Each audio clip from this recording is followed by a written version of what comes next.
The Big 12 cleans house in bowl season. Let's go.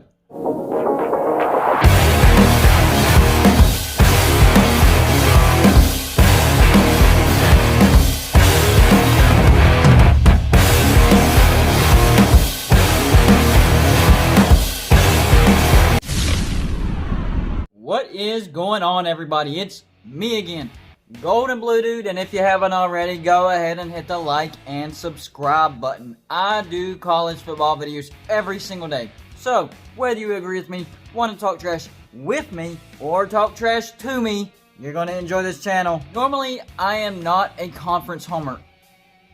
I'm still not a conference homer, but when it comes to bowl season, there's an actual trophy for the conference who has the best record. So I have to talk about it. First, we'll start at the bottom. And there's a tie for last place. I'm going to call it 10th place. Technically, there were 3 conferences that went winless, but 2 of them played way more bowls, so they lost way more. Those 2 are the ones that I have in a tie.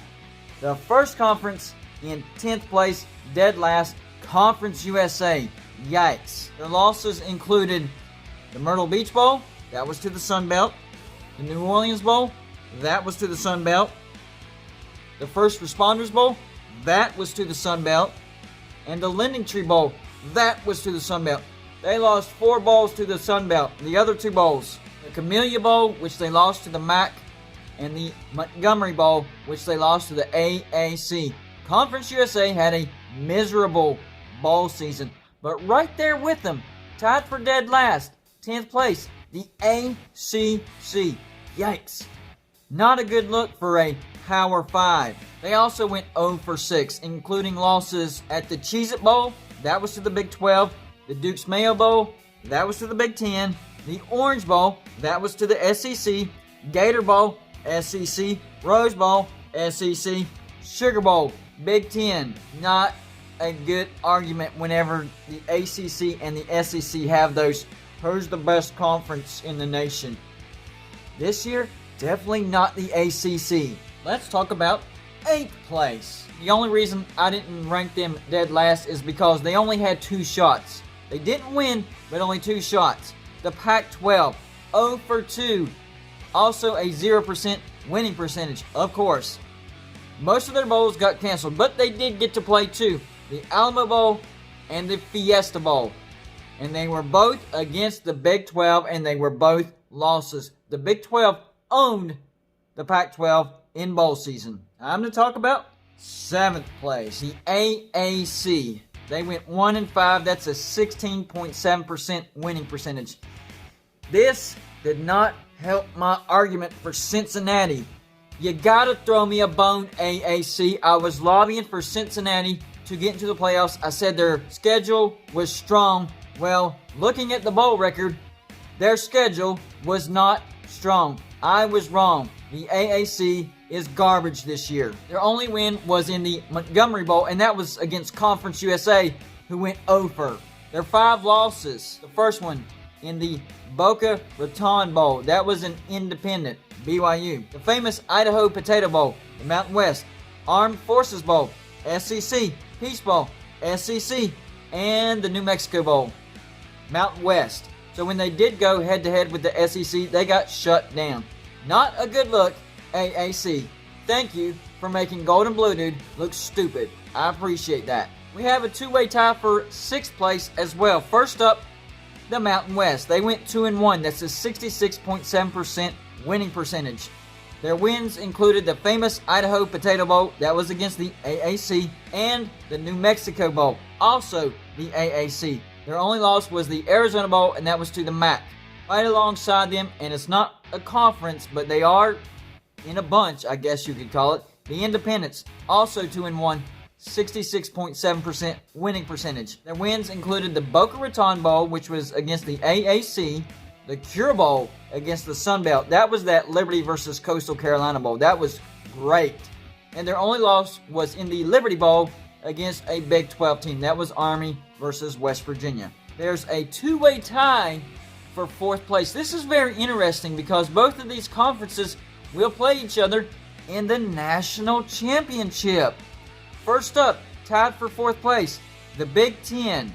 They are 3-1. They only played 4 games, so not as many chances, but still, not bad.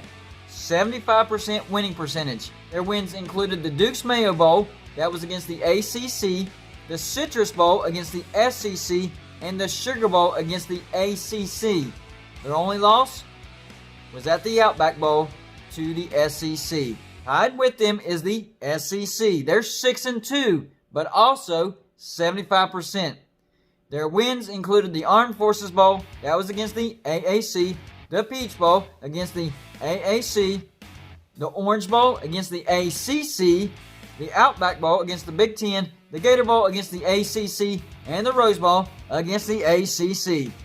Their only losses, the Cotton Bowl to the Big 12, and the Citrus Bowl to the Big Ten. So the national championship will be a tiebreaker for the SEC and Big Ten. 3rd place, the Sun Belt, 4-1. That's an 80% winning percentage. Their only loss was the Cure Bowl, and that was Coastal Carolina losing to Liberty. That was an epic bowl.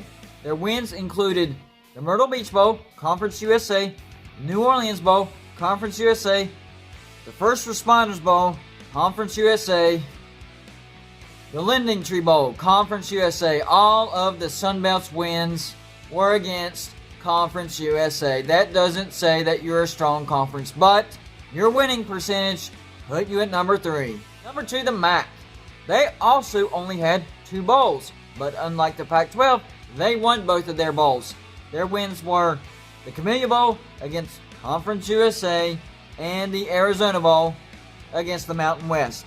Now for number 1, the undisputed number 1 conference in bowl season this year, the Big 12, 5-0, 100%, fair amount of games too. All their wins include the Cheez-It Bowl, that was against the ACC, the Alamo Bowl against the Pac-12, the Cotton Bowl against the SEC, the Liberty Bowl against an independent, that was West Virginia over Army, and the Fiesta Bowl against the Pac-12. So all their wins were against Power 5 opponents or independent, which is better than Group of 5.